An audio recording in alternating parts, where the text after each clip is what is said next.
When we think about conversations, they can be effective or very effective. It kind of relates to different degrees of elevation.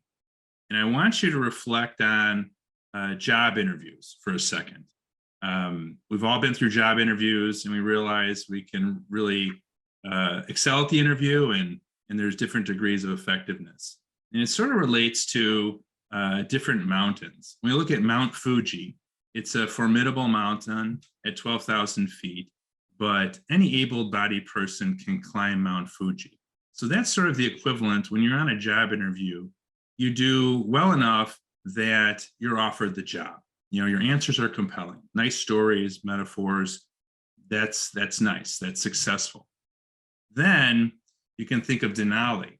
Denali is the highest point of elevation in North America. So this, in terms of interviews, might entail that your answers are so effective that you're the #1 candidate for the job. Okay, that's a higher degree of elevation. And finally, we can approach Everest level answers. And Everest is the highest point of elevation on Earth.